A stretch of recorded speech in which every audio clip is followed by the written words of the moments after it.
Hello, this is Michael, reporting to you about the Great Depression with Peter as my co-reporter. Hello, I'm Peter here. So Michael, let's give the audience a general summary of today's topic. What if I don't want to? Do it for the folks who lose interest in this video in about a minute. Do it so they'll at least have some idea on the prices. Do it so we get those points to this project. I'll do it for the project.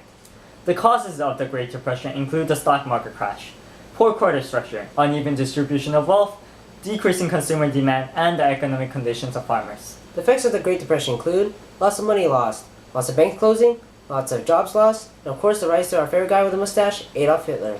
In this time of depression, a man came to save the day, whose name we call FDR because we're too lazy to say his full name. He brought a new deal to the Americans, creating a bunch of legislation to help the people. Not only did he restore faith to the banks, but he also brought electricity, jobs, and way too many letters and terms for able students to remember.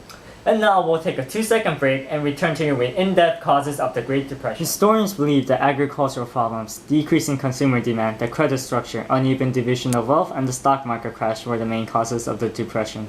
Farm prices during the Great War were at its highest peak.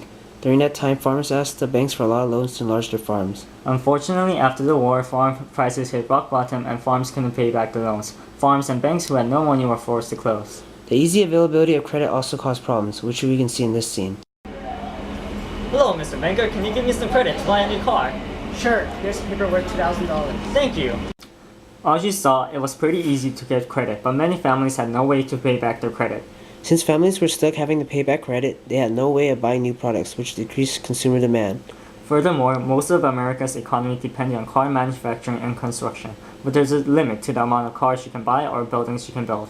Next, America was wealthy in 1920, but most of America's wealth was controlled by the top 1%. Many Americans made less than $3,000 a year during the time period. The last cause of the Great Depression was the stock market crash. During the 1920s, many Americans were involved in speculation, meaning they invested in something risky. Many Americans bought stock on the margin, where they bought stock for 1% of its real price while borrowing the rest of the money from a broker. When asked after the stock market crash on Black Tuesday, the investors had no way of paying back their loans. These are the main causes of the Great Depression. Now we'll take a 2-second break and return with in-depth effects of the Great Depression. When the stock market crashed, stocks worth thousands of dollars depreciated, and throughout the Great Depression, America lost millions of dollars. The Great Depression caused millions of jobs to be lost, to the point that 1 in every 4 Americans were jobless. Jobless Americans had no money to pay back their rent, and soon many became homeless. Around the nation, jobless people moved to Hoovervilles, like this. Oh son, here's our new home. Trash? Yep. Furthermore, when veterans became desperate, they marched on to the Capitol in hopes of receiving early bonuses in what became known as the Bonus Army. Unfortunately, this army got crushed by the real army. Another effect of the Depression was the closure of thousands of banks. In 1 year alone, over 4,000 banks were closed. President Hoover tried to keep a hands-off policy, but his policy soon failed, just like his popularity. Outside the States, a dictator who we remember by his mustache and a bunch of YouTube parodies of the movie Downfall soon rose in Germany. And that concludes the effects of the Great Depression. We'll take a 3-second break and come back with FDR and the New Deal.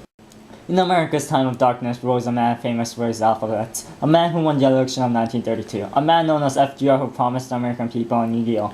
He created a massive legislation known as the New Deal with the help of his advisors known as the Brain Trust, designed to combat the Great Depression and improve America's social conditions. There was some opposition from people such as Huey Long, Father Coughlin, and Dr. Townsend, and groups such as the American Liberty League.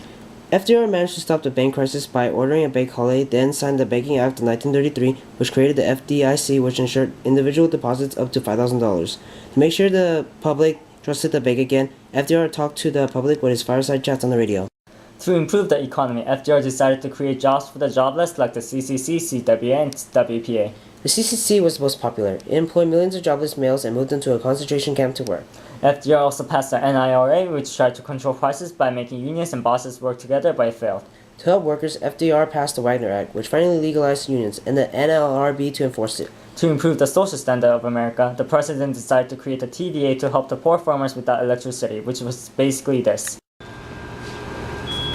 Damn! Yes, we can finally listen to whatever people listened in the 1940s. Oh yeah, we can control water too, but who cares? Electricity!